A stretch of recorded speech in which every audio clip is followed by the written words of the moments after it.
और फ़खर ज़मान ने, आपको पता है कि साउथ अफ्रीका में भी 190 रन बना के आउट हुए थे। तो फ़खर ज़मान जो है ना, सिर्फ पाकिस्तान की पिचों पे नहीं, वो दुनिया की हर पिच पे बैटिंग कर लेते हैं। और फ़खर ज़मान का आपको पता है कि कुछ उनके जो दोस्त हैं उन्होंने फ़खर ज़मान को कहा है कि आप दिल बर्दाश्त नहीं हो, लेकिन सुनने में ये आ रहा है कि हो सकता है फ़खर ज़मान बहुत जल्दी रिटायरमेंट का ऐलान कर दें। अस्सलाम वालेकुम दोस्तों, मैं हूं आपका होस्ट मोहम्मद अरशद ख़ान और आप देख रहे हैं डेली क्रिकेट न्यूज़। दोस्तों, उम्मीद करता हूं कि आप सब लोग खैरियत से होंगे। और दोस्तों, जैसा कि आपको पता है कि पाकिस्तान क्रिकेट बोर्ड ने ऑस्ट्रेलिया और ज़िम्बाब्वे के टूर के लिए पाकिस्तान क्रिकेट टीम का अनाउंस कर दिया है। और काफ़ी लोग जो फ़खर ज़मान के फ़ैन्स हैं वो बहुत नाराज़ हैं, क्योंकि फ़खर ज़मान को टीम में शामिल नहीं किया गया है और उसकी वजह आपको पता है। लेकिन वजह बताने से पहले हम ये वीडियो देखते हैं, फिर आइए चल के इसके बारे में बात करते हैं। शादाब या फ़खर ज़मान? फ़खर ज़मान। ओके। फ़खर ज़मान या इमामुल हक? फ़खर ज़मान। फ़खर ज़मान या मोहम्मद रिजवान?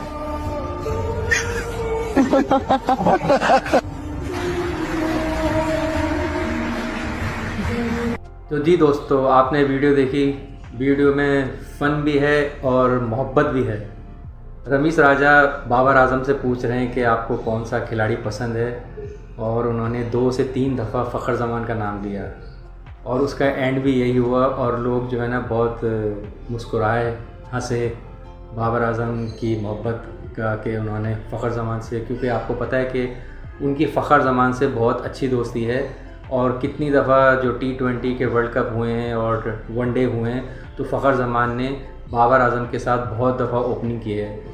और आपको जैसे पता होगा दोस्तों कि वनडे का जो वर्ल्ड कप हुआ था भारत में, और फ़खर ज़मान ने जब न्यूजीलैंड के ख़िलाफ़ तेज़ तरीन सेंचुरी मारी थी, उसमें चौके और छक्के बहुत मारे थे। तो जब फ़खर ज़मान की सेंचुरी मुकम्मल हुई तो फ़खर ज़मान से ज़्यादा बाबर आज़म सेलिब्रेशन कर रहे थे, और ऐसा लग रहा था कि सेंचुरी फ़खर ज़मान ने नहीं, बाबर आज़म ने मारी है।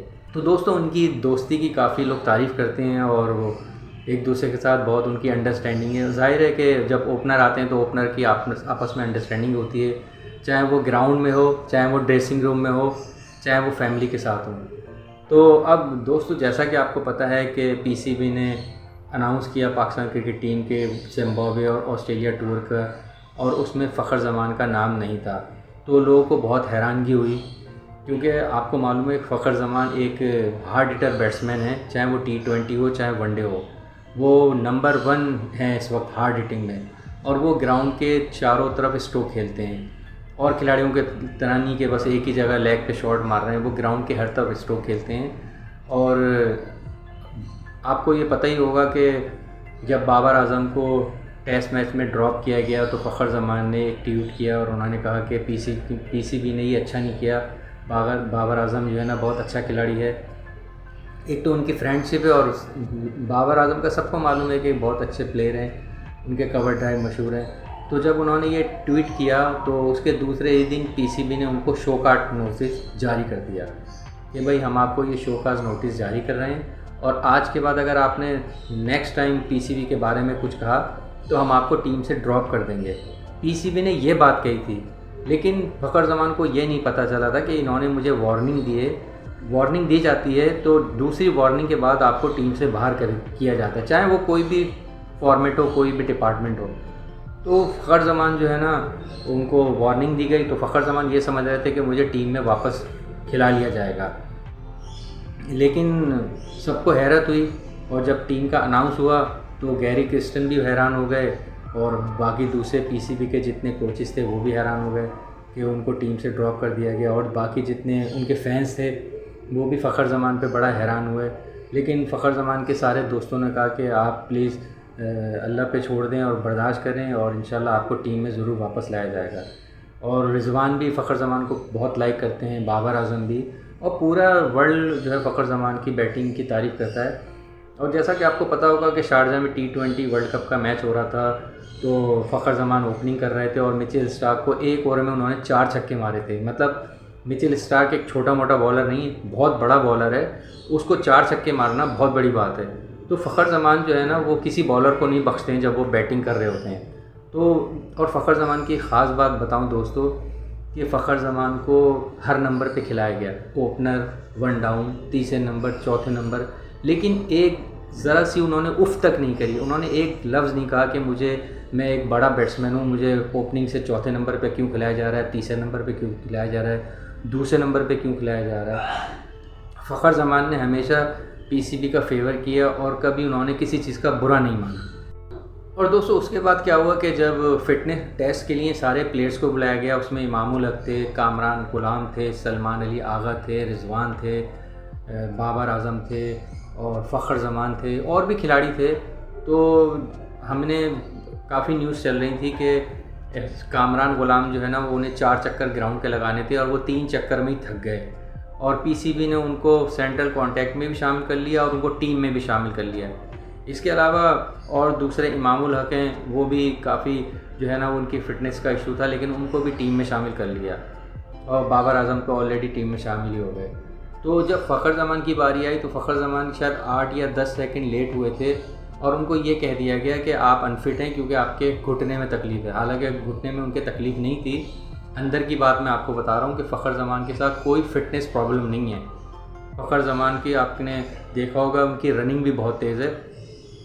अगर मोहम्मद रिजवान के बाद देखा जाए तो मैं समझता हूँ फ़खर ज़मान जो है ना, T20 वनडे के लिए बेहतरीन फिट प्लेयर हैं और वो चाहे वनडे हो चाहे T20 हो। उनकी आपने बैटिंग देखी है, वो कितनी स्पीड में रनिंग करते हैं। उसके अलावा फील्डिंग में भी आप देखें कि वो बाउंड्री पे फील्ड कर रहे होते हैं और उनकी फ़िटनेस से पता चल जाता है। तो मेरी समझ से बाहर है कि पीसीबी के जो चेयरमैन हैं मोहसिन नकवी, उनको क्या हुआ था, उन्होंने कौन सी ऐसी कमज़ोरी पकड़ ली कि उन्होंने ये बहाना कर दिया कि ये अनफिट हैं। तो घूम फिर के दोस्तों फिर मैं वही बात कहूँगा कि सर्जरी करने का ये कोई तरीका नहीं है। फिर वही बात होगी कि लाइक और डिसलाइक, कि बाबर आजम का अगर उन्होंने फेवर किया तो पीसीबी ने उनको शोकॉट नोटिस जारी कर दिया।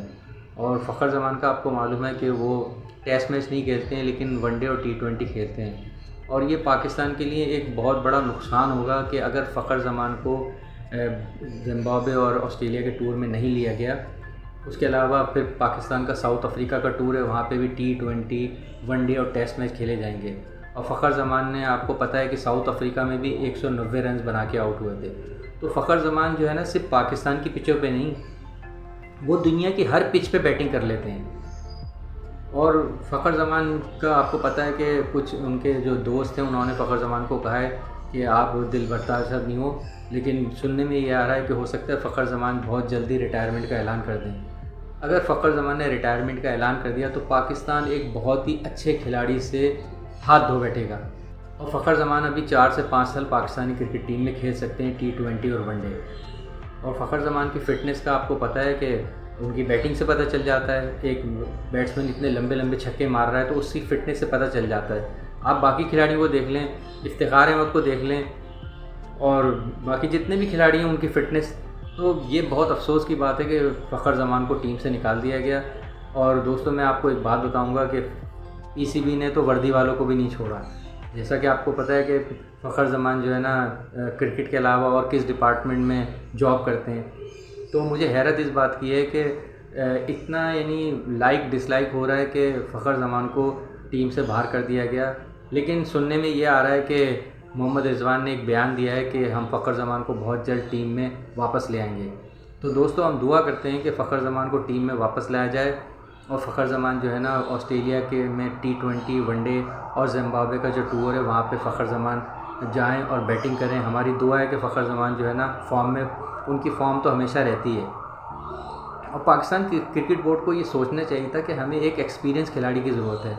हम सारे नए नए खिलाड़ी लेके जा रहे हैं। और दूसरा, जैसे कि आपको पता है कि बाबर आजम, शाहीन शाह अफरीदी और नसीम शाह को सिर्फ ऑस्ट्रेलिया के टूर में शामिल किया गया है और जो ज़िम्बाब्वे का टूर है जहाँ T20 मैचेस खेले जाएंगे तो उसमें ये तीनों खिलाड़ी शामिल नहीं हैं।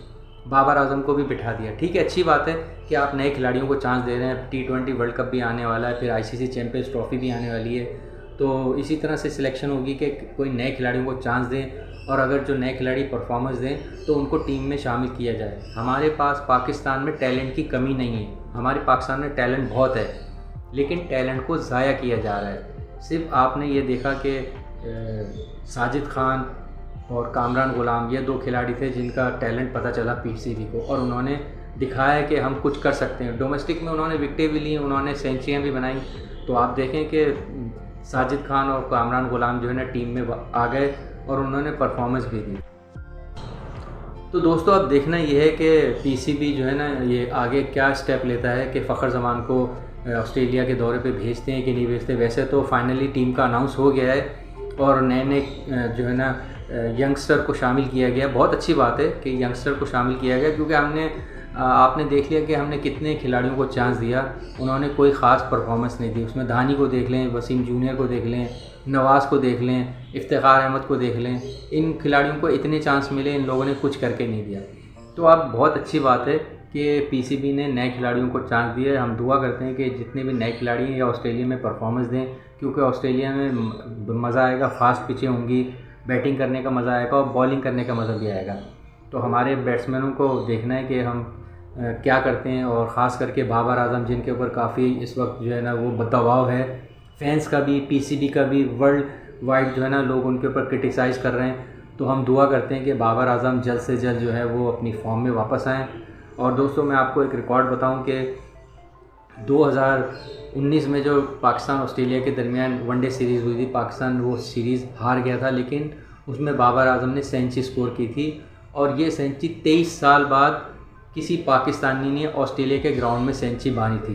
तो बाबर आजम का ये बहुत अच्छा रिकॉर्ड है।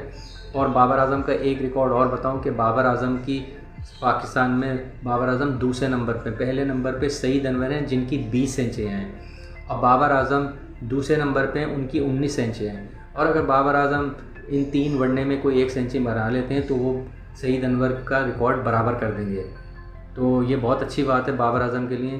तो दोस्तों अब देखना ये है कि पाकिस्तान के खिलाड़ी ऑस्ट्रेलिया में क्या परफॉर्म करते हैं, क्योंकि ऑस्ट्रेलिया के फास्ट पिचें हैं, वहाँ का जो है ना इन्वायरमेंट किस तरह का है, वहाँ किस तरह खेलना है जाके, क्योंकि पाकिस्तानी खिलाड़ी यहाँ गर्मी में खेल रहे थे, वहाँ ठंड होगी। तो अब देखना ये कि हमारे पाकिस्तानी खिलाड़ी क्या परफॉर्म करते हैं, क्योंकि पाकिस्तान को इसके बाद साउथ अफ्रीका जाना है, फिर पाकिस्तान में 2025 में आईसीसी ट्रॉफ़ी भी होनी है। तो अब हमें सिलेक्शन भी करनी होगी कि हमें वनडे की एक अच्छी टीम बनानी है। तो दोस्तों उम्मीद करता हूँ कि आपको हमारी ये वीडियो पसंद आई होगी। हमारे चैनल को लाइक करें, सब्सक्राइब करें। मुझे इजाज़त दीजिए। अल्लाह हाफ़िज़।